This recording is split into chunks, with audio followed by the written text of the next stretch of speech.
In the standard formulation of the Wigner's friend thought experiment, an isolated observer inside a laboratory measures a quantum system and records a definite outcome. Meanwhile, an outside observer, Wigner, steps back and models that entire laboratory, including his friend, as a continuous, uncollapsed superposition. Mathematically, Wigner describes this using a nested tensor product. The state vector, psi SF, defines the combined system, where the measured particle and the friend's cognitive state evolve unitarily together, without a discrete collapse. This creates a direct contradiction within quantum mechanics. If the friend experiences a single definite reality, but Wigner successfully models them as a superposed wave, the theory lacks a consistent definition for what constitutes a physical observer. One mathematical approach to resolving this discrepancy is relational quantum mechanics, or RQM. RQM proposes that the superposition resolves through a strictly relational breakdown between specific systems, rather than an objective shift in reality. Alternatively, Everettian many-worlds theory strictly forbids any true collapse. But enforcing total global unitarity introduces a mechanical consequence. If branches never collapse, standard linear mechanics might permit communication across the multiverse. The outcome of this experiment determines if the friend's measurement is a discrete objective fact, or if the observer remains an inseparable part of Wigner's global state. Relational quantum mechanics argues that absolute quantum states do not exist. Instead, a state only describes a physical system relative to a specific reference frame. This imposes a strict mathematical boundary, the self-reference paradox. A reference frame can never be assigned a quantum state relative to itself, because a system cannot act as an external measuring device for its own variables. The equations cannot point inward. When a system and a reference frame interact strongly, the relational description fails. The reference frame simply cannot mathematically model its own entanglement with the system. To the local observer acting as the reference frame, this mathematical discontinuity manifests as a non-unitary jump. They perceive a wave function collapse. This chart plots interaction strength against system coherence, illustrating the empirical phenomenon of weak measurements. When a system and an observer interact only weakly, the relational description remains highly accurate, resulting in only a partial collapse of the state vector. Under RQM, wave function collapse is not a physical mechanism embedded in nature. It is simply the mathematical artifact of an observer trying to model a system it is inextricably tangled with. Everettian many-worlds theory takes the opposite stance. In this framework, global unitarity must be perfectly preserved. The wave function never collapses, it only branches. If these branches are mathematically continuous and strictly linear, it raises a mechanical question. Can decohered branches be manipulated to exchange classical information? Physicist Maria Villares's protocol uses 5 subsystems: a qubit, a room label, the friend, memory, and paper. Measuring the qubit branches the friend's state into rooms 0 and 1. In room 1, the friend encodes a message into memory and writes it on the paper.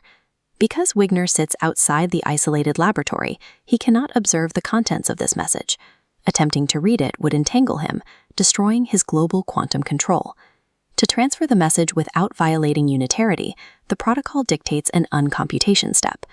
Wigner applies a controlled NOT gate directed from the paper back to the friend's memory. This uncomputation operation forcibly erases the friend's cognitive state regarding the message, returning the memory register to a 0 state in both branches, while leaving the physical paper intact. This erasure is mandatory. According to Corollary 1 of the protocol, if the friend retains any memory of the message they wrote, applying a global swap operation would inextricably mix the minds of the observers across branches. The global state would lose its independent, well-defined realities. Establishing a communication channel across the multiverse requires the localized erasure of the sender's memory.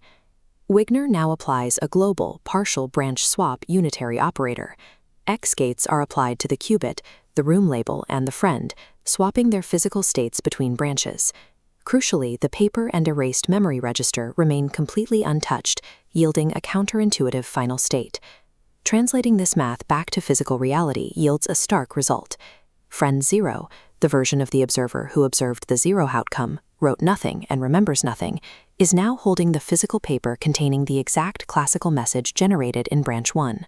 Historically, theorists assumed transferring information between branches required deterministic, non-linear modifications to quantum mechanics, a concept Steven Weinberg explored and Joe Polchinski termed the Everett phone. The Vial-Lars protocol bypasses nonlinear dynamics entirely.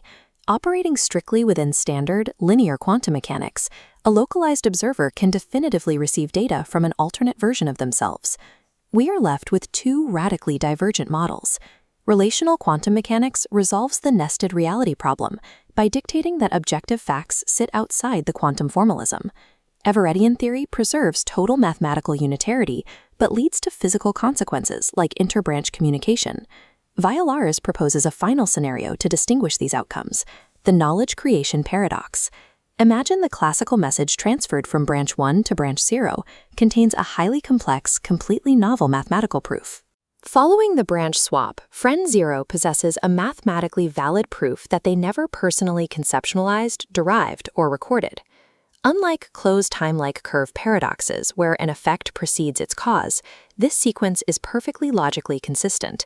However, it demands a strict physical explanation for exactly where the knowledge originated. If the transferred knowledge is valid and novel, it requires the sender in the alternate branch to have existed as a physically real entity, operating in a parallel but equally valid reality. Implementing this specific 5-qubit model is achievable on contemporary quantum hardware, but scaling the protocol requires extreme global control over the observer's isolation and decoherence. The complexity of the swap operation scales with the physical divergence of the two observers. Swapping states between closely aligned observers requires a relatively simple sequence of X gates. Swapping deeply diverged observers, those with vastly different physical states across branches, requires a significantly more complex and error-prone permutation. Despite the engineering hurdles, this knowledge creation test upgrades the Wigner's friend paradox from abstract philosophy into a falsifiable empirical test. Successfully detecting anomalous knowledge transfer between branches would physically falsify single-world relational theories, providing direct evidence for the many worlds interpretation. Conversely, if the transfer consistently fails despite perfect unitary control, it indicates a strict relational breakdown of the superposition, falsifying the existence of many worlds branching. Whether the wave function collapses at the relational boundary or the multiverse permits linear communication, the Wigner's friend scenario suggests that an observer can no longer be modeled as a purely independent entity standing outside the system.